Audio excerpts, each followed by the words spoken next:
My name is Tina Weibo, and I'm a senior data engineer at Netflix. And today I'm here to talk about data engineering culture. So first of all, I'm surprised how many people come here to talk about this, to listen to this talk, because if this was me 3 years ago, I want to go to the room, learn about why broadcast join faster than merge join, or how can I optimize my Kafka partition, right? So thank you for being here, and I do think this is an important topic. If you're in data engineering, you do want to care about culture and care about doing data engineering right. So before I get started with the presentation, actually I want to do a poll quickly in the room to understand who are in the room today. How many of you, raise your hand if you're a data engineer? Nice, I'm a data engineer too, so hello buddies. Who are here are data analysts or data scientists or researchers? Nice, I see a few folks here. So for everybody else, what do you do? I'm curious, just nice. Yeah, well, it's really good to see that we not only have data engineers here, because data engineering cultures is something that everybody who work around data should contribute to and should also care about.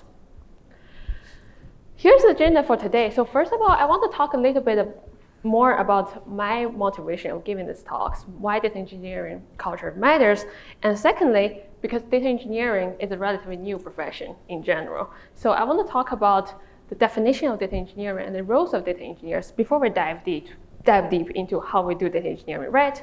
And then we'll talk about how we can build a winning data engineering culture that actually cultivates data engineering excellencies of doing data engineering right, that focus on not only the quality and scalability, but also the engineering best practice. And at the end, I come with a list of action items that after today's presentation, you can go back and start building a better data engineering culture in your own team. So let's get started. So first of all, I want to talk a little bit more about my motivation of giving this talk and why data engineering cultures matter. So I have been a software and also / data engineer for about 7 years now. My first job was actually a software engineer at Thomson Reuters. And my team did a lot of web application development and also testing. And as part of the job, I actually got the opportunity to work a lot with relational database. A lot of data I worked with was actually the testing data behind the web application. We want to understand how is our web performing, making sure that there's no bugs that we're not noticing. And my first data engineering job is actually at Target. I was part of the marketing and membership data engineering team. And at that time, Target, although it's not a really tech company, but they have a very mature data organization. We use relatively modern technology like Hive and Hadoop at the time. And also, but also we also have relatively more legacy technology like Teradata. But then at that point, we're already moving away from it. And then my second job as a data engineer was actually at the startup Confluent. You're probably familiar with this name because that's who's hosting this conference today. So that was my second job as a data engineer. It is a relatively small data engineering team. We have a data team, probably around 10 people, and I was the one of the 2 data engineers there. And as you can imagine, how we do data and data engineering there in a very small startup data team is very different from a big organization. And where I'm currently at, I'm a data engineer at Netflix. And Netflix have a relatively mature data engineering organization, but also data org in general. And I get to learn a lot about how the leaders think about data engineering and how we can promote data engineering excellency at my current job. So throughout my career, as you can see, I work at different states in the United States, different type of company, different data teams. And one thing I observe is that surprisingly, and also not surprisingly, every team is doing data engineering differently. And you'll talk to partners or other data engineers, it would have a different definition of data engineering and also how to do things right. If there's a one line or one conversation I've ever heard that motivates me to do this presentation today, it's this one. I once had a coworker, I was talking about, what is data engineering to you? And he told me, data engineering is customer service for data science. All we need to do is make the data scientists happy, get them the data they want. They are happy, then we're happy, then we're doing a good job. I know in the United States, we appreciate the freedom of speech, but I do not disagree with this. But I do not agree with this definition of data engineering. So this is just one example of when you work in data, you can find a lot of people who see data engineering differently, and people might not be doing the data engineering in a scalable and also the way that maybe the way you perceive it. Throughout my different careers, in different data teams I've worked with, and also different data engineers I've talked with from other companies, I have observed a lot of patterns of common struggles in data engineering team. First of all, there's a lot of tendency to get data quick and dirty. You might get requests like, hey, can you just get me this data real quick? Like, it doesn't have to take you a month to productize it. Just give me the data quick. I'll put together some report for executive, and that should be fine. So this is just an example of how you have the pressure of getting job done really quick, and while at the same time, you have to sacrifice other part of building a scalable and reliable system, so you are more prone to data quality issues later. Secondly, you are likely to have a one-way partnership. What do I mean by that? So when you're thinking about a partnership with data engineering team, there's both upstream partnership and downstream partnership. So a lot of times you might get requests from data analysts or researcher or data scientists. They ask you for data, but then they don't give you enough business context around what data problem or business problem you're trying to solve. Without those contexts, you're kind of just crawling in the dark, giving them some data that you think that's what they're asking for, but you don't really know what data is useful, what business problem they're solving. And also upstream, similarly, because data engineers are always processing some data from somewhere, right? A lot of times it could be a third-party data. A lot of times it's the data that's produced by your company's microservices or backend. So you might run into a scenario where like, oh, the software engineering team that changed the schema or remove a field, and then this totally screw up our data. So this is kind of like a culture of you see data as a byproduct, and data engineers have to kind of passively react to those changes to the upstream.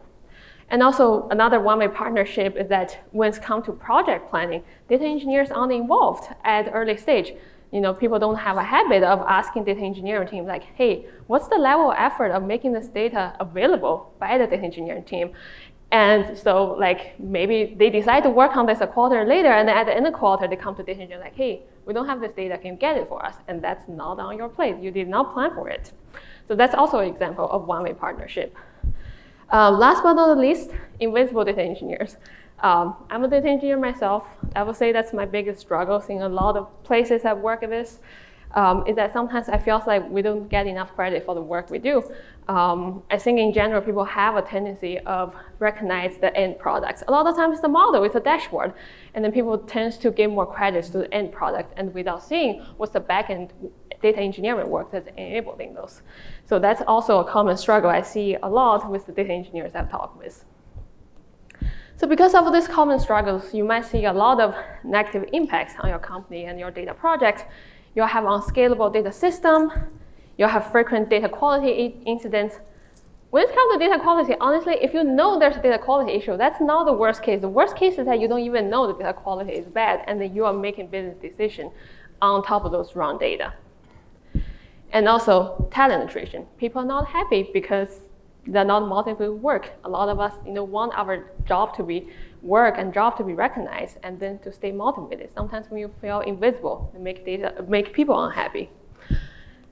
And at the end, you'll have unfruitful or failed data projects. So this is just some examples of the struggles data engineering have and how the lack of data engineering cultures can lead to unfruitful data projects. So another thing I want to mention is that every data project you work on will be cross-functional. Besides data engineering team, you'll have data scientists, analysts, software engineer, product manager, partners, and they all contribute to the data engineering culture. And also, at the same time, the lack of data engineering culture can contribute to a failed project, and at the same time, how your partner perceive data engineering and what value they see in data engineering can also impact the data engineering culture.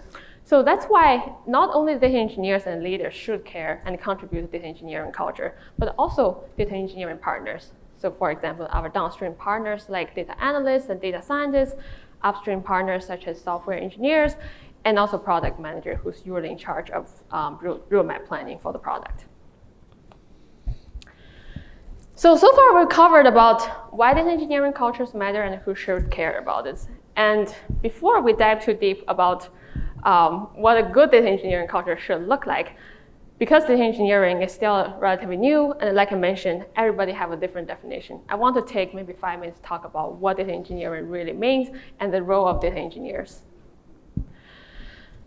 So before I talk about my definition of data engineering based on my experience, I want to see if anybody in the room want to give me a one-line definition of how they perceive data engineering. There's no right or wrong answer.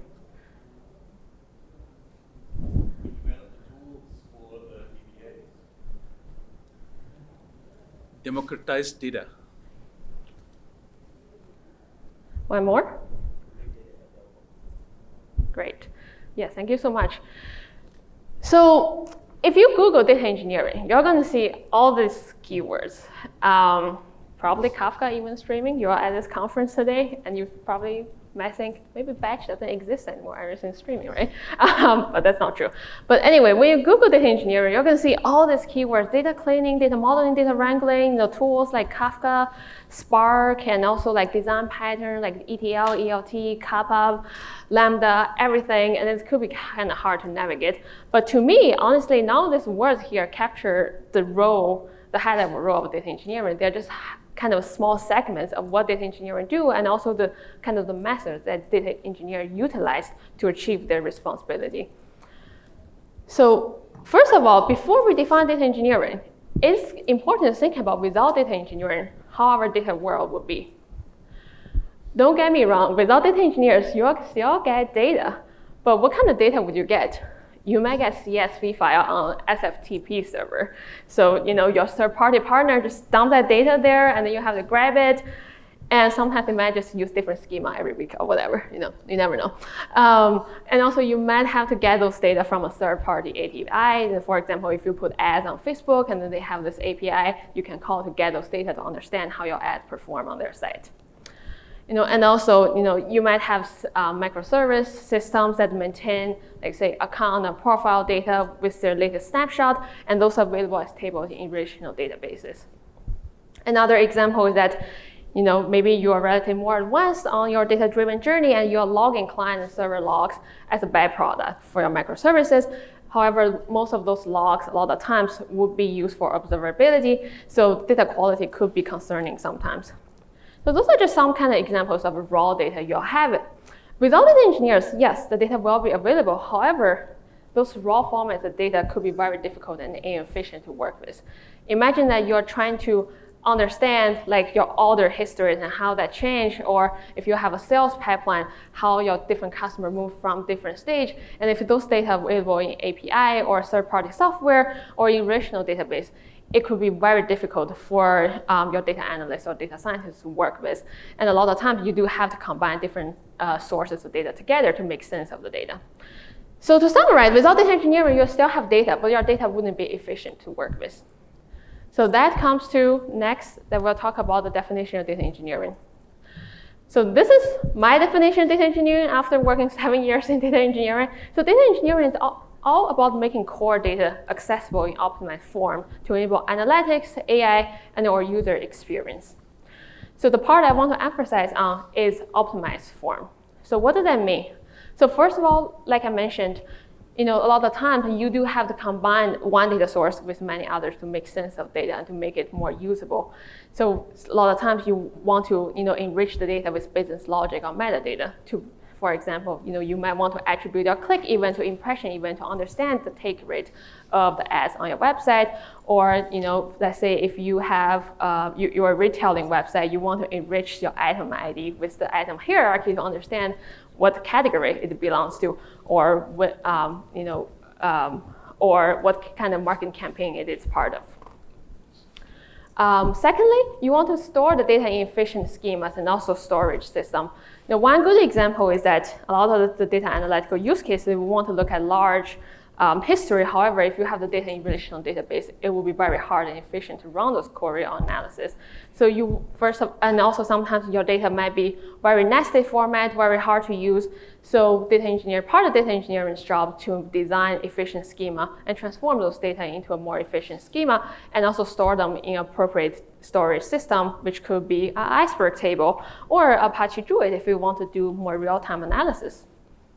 Last but not the least, it should be available in variable latency. In the batch world, you might be thinking about the SLA, like by 8 a.m. every morning, so we want the report to be available. Or in a event streaming world, you might be thinking about second or sub-second or millisecond latency, really depending on your use cases. So to summarize, data engineering is about making data accessible in optimized form to enable data analytics, AI, and user experiences. So now that we have briefly go through what data engineering means and why data engineering culture matters, so I want to talk about what does a winning data engineering culture mean and what should that look like. To summarize, I know it's kind of like a buzzword, but a winning data engineering culture should cultivate and encourage data engineering excellencies. To be specific, when I talk about data engineering excellencies, I was thinking about 3 different aspects: data quality, scalability, and also engineering best practices. I want to take another quick poll in the room here. No data versus poor quality data. Which one do you think is better? Okay, raise your hand if you think it's better to not have data at all rather than having poor quality data. Okay, I think it's about half of the room. Okay, who believe that it's better to have poor quality data than not having data at all? Okay, good to know. It's about a half and half split here. Like, to me, honestly, I would say it's better to have no data at all than having poor quality data that you don't even know whether the data you have is representing the truth that you believe in. So the reason is because that any data insights can only be as good as the source data, because the output of data engineering system are used for data analysis, machine learning, algorithm training, or power user experience. So whatever decision you made on top of that data, if the source data itself is in poor quality, whatever decision you make on top of it would be inaccurate as well. So let's talk a little bit more about data quality more in depth, because this is something that often underestimated or ignored when you're under the pressure to get the data quick. So when it comes to data quality, there's involves a lot of different type of work. First of all, for data engineers, you need to understand the data and how it's associated with your business, because the data is always part of the business. It represents some part of your business. So given the input data that you're working with, what part of business does that data represent? And that will help you understand the patterns and also edge cases in your data so that you can define different the quality metrics or things to look out for. And secondly, when you are producing data for your downstream users to consume, you want to understand what business problems is the user used to solve. Because a lot of times, users might be requesting wrong data that doesn't really necessarily serve their key, use cases accurately. And once you understand your data, whenever you build your data engineering system, you want to make sure to measure and also monitor your data quality. So a lot of times, honestly, that could be 50% of your time you put into your project. Whenever I gave a level effort estimate to my partners, I always double the number to make sure that I have time to do unit testing, integration testing, and implement data audits and alerts. You'll be surprised that if you look at all the data pipelines out there in the world, there will be a lot of data pipelines that don't have all these alerts at all. So next, another thing we want to talk about when it comes to data quality is to establish data contract. I think data contract is becoming more and more popular these days because people start seeing they're paying more attention to data quality, and you start to realize the most important step of making sure your data system delivers high quality data is to prevent any data quality regression as the source. And one thing I want to emphasize here, establishing data contract shouldn't be verbally. It should be code. It should be enforced programmatically. So to give you an example of a data contract, let's say that you have a data pipeline that's consuming impression and click data, and you are attributing those click to impression data, and then those data all come from your microservices. So you want to establish your data contract with your upstream software engineering team to making sure that all these logs we are getting, the impression logs, the click log, they're actually representing those user interaction correctly. So you want to implement your logging requirement in upstream system, either as a unit or integration test. Another example when it comes to schema is that, let's say if your data is available to you as Kafka topic, or you'll be making those data available for a downstream consumer as Kafka topic, you can use frameworks such as schema registry to making sure that the schema is always compatible. Last but not least, data quality isn't a one-time work. As your business evolves, your data is also involved. So at the same time, you want to keep involving your data engineering system with the business and the data as well. So for the data engineering team, there's always going to be level efforts to keep the light on, to keep making sure that your definition of data quality is compatible with where the business is today. So that's something that I found often overlooked when it comes to planning or for the engineering team, is that you'll be surprised how much effort you put in every quarter just to do maintenance or involving your system with big business initiatives. So next, I want to talk about scalability. So honestly, even for me, when I think about scalability, the first thing comes to mind is very technical, like talking about, oh, how can I add more parallelism to my Apache Flink job so that when the traffic increase, it will have more physical resources to keep up with the traffic and has no back pressure, right? But the scalability here I want to talk more about is more about how you design and scope your data engineering system to make sure that you can support more data use cases while keeping your maintenance costs down, while at the same time maintaining more reusable data systems. Let's take a good example of a bad example of what scalability looks like. So let's say you have a dashboard and you want to kind of keep track of how many people use Psalms rating on Netflix. And because the data analysts want to build this dashboard, so you build one data pipeline to feed into that dashboard that basically aggregates the Psalms rating data that you're seeing. And next, you have an algorithm training use cases from your researchers. And they also want to understand how often people Psalms rating different titles. And therefore, you build another data pipeline that aggregates Psalms data to feed into that algorithm training use cases. And again, you want to build some aggregation on the Psalms data that would power some product experience, maybe a role that rank titles based on the number of people that give a sum up. So you build one more data pipeline that aggregates Psalms data. And you want to do an A/B experimentation on a different experience on the same row. And then you build one more Psalms data egg. So this is kind of an example of a lot of times how data engineering team that I've seen operate is that they keep just spinning off data pipelines per use case that just slightly different than another. And what's the problem with this approach? At the same time is that, yeah, you can write a lot of very custom logic for each of those individual analytic or training use cases. However, there's challenges with that approach. One is that you'll have a lot of duplicate code and data and becomes very hard to maintain. Let's say one day that you have a different business logic for different Psalms value, you will probably need to update all of them.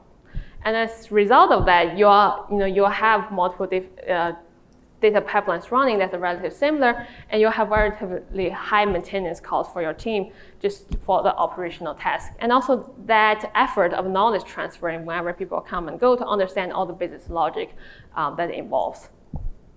Last but not least, you might have different data sets that represent slightly different data, and it can be confusing that which one is the source of truth. So instead of keep spinning off similar data pipelines that serve very similar use cases, it will be more scalable to keep an eye out and identify those common data problems across different domains and really investing in building data systems that produce more reusable and flexible core data sets. So just bring that example back, so you can potentially building less data pipelines that serve data sets that's more reusable and can be used across different use cases. I know this can be still a little bit abstract, but one example I want to give, honestly, is occurred at my current work is that we have this definition called novel play. And actually, across different kind of use cases, there's a different novel play definition. For example, one team might define a novel play as that if the user play these titles, but then they never played it in the last 90 days, and you might run into another use cases where they want to define novel play as the play where the user never played the same title in the last 80 days. So this is kind of a good example about how you can have very similar use cases, and you might have a tendency of supporting use cases in different data pipelines, while at the same time you could potentially provide a field that just tells you when was the last time the user played the same title, and allow your downstream user to define those metrics of feature themselves and to allow that flexibility, while at the same time reduce your maintenance cost of maintaining of the different definition that really should be maintained on the algo side or the analytics side. I really like the way that my manager phrased it, is that as a data engineer, you want to do the heavy lifting of the data transformation while still give the flexibility of your downstream consumers to allow them to define different metrics as they need, and without being a bottleneck of always blocking them whenever they want to experiment with something new. Last but not the least, when it comes to data engineering excellences, is the engineering best practice.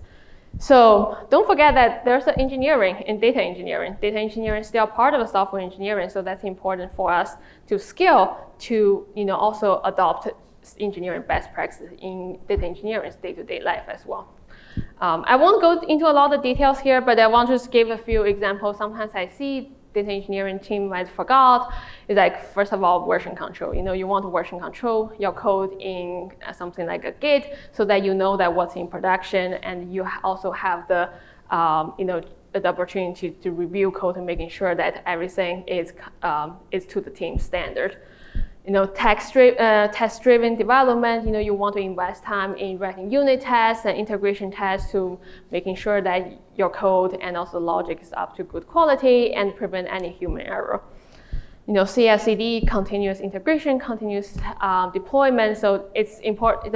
Automating anything is always going to save you human effort, prevent human errors, and also have a good deployment adequacy. Also prevent you from accidentally releasing anything that doesn't pass the test into the production. Code style, this seems pretty simple. It's always good to have consistent code style. Automating anything as much as possible. This is just in general good in engineering. So those are some quick examples of engineering best practices that's also applicable in data engineering. So, so far we talked about why data engineering culture matters, what is data engineering, and also what is a winning data engineering like, and what kind of data engineering excellences we should be pursuing. So next, I want to talk about a few action items that you can actually take after today's presentation to start building a better culture for your data team. So first of all, I think the first action items is important to actually hire data engineers. As we talk about all the data engineering excellency, you want somebody to understand the importance of data quality, be able to build a scalable system, be able to adopt data engineering best practice to your day-to-day data engineering system, right? So those skills doesn't come for free. Like, a lot of people expect, oh, hey, let's just hire data analysts or data scientists who can do all those amazing data engineering work too. But it's an impractical expectation, and a lot of times they might have to sacrifice one thing to go for another. So it's important to hire the talents with the right skill to achieve those qualities they're looking for. So secondly, it's important to connect data engineers with business. So we talk about how business use cases are important for data engineers to understand the data, and also design schemas, and also put the data available in the appropriate storage system. So it's very important to connect your data engineers with business. For example, invite them to the meeting with your business partner, help them understand what business problem you are trying to solve. And similarly, if you're trying to introduce some business innovation or updates that might impact data, invite them to the meeting, get their input, how this will impact our data. Thirdly, involve data engineering in project planning. So you want to establish a two-way partnership. You don't want to plan everything with software engineer, data analyst, and data scientist to understand how much effort it is to build our model, to train the algorithm, to implement certain backend feature. And at the end of the quarter, you go to data engineer like, hey, we don't have the data to do those work. So it's always important to involve data engineer in early project planning to get their input. Ask them, what's the level of effort to make this data available? What challenges do you foresee? And really consider their feedback to making sure that your data is good and healthy end to end. Next.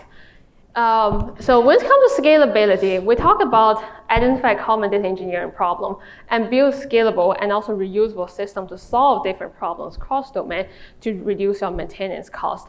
So to be able to identify this common problem, it's important for you to create a forum to discussing data engineering problem. It could be, a weekly team meeting among everybody in the same data engineering team to talk about what problem they're solving, what problem they're running into, but also across different data engineering team, right? In your data team, you might have product data engineering team, content data engineering team, market data engineering team. Gather them together and identify the common problems you're running into, and then invest in toolings or or horizontal project that can solve those problems all together to scale better. Another thing is, I know a lot of times it's common that data engineering projects is driven by business. It's like, hey, we need this data to enable this business innovation. However, at the same time, you also want to reserve bandwidth for initiatives that come from data engineers. Because as data engineers, they really see what is the bottleneck, so what is slowing the process down, what is really the pain point. It's important to reserve bandwidth for those initiatives that would provide more long-term values. Last but not least, it's important to recognize contribution of data engineers broadly. So I know everybody's in a different role today. Everybody in the room is a different role. But next time when you're celebrating the completion of a project, think about how is data engineering contributing to this project? If you're recognizing your data analyst or scientist or software engineer or researcher for making this project happen, if data engineer is behind all of this to make those data available, also recognize their work too. So yeah, for a summary, here is what we covered today. So first of all, we talk about definition of data engineering and how data engineering enables making data accessible for analytics and data-driven decision making. And we also talk about how the lack of data engineering culture can impact the result of your data projects. And we also talk about how a successful data engineering culture could look like and what kind of data engineering excellences we should aim to pursue. Last but not the least, we talk about lists of action items that you could do tomorrow to build a better data engineering culture for your company.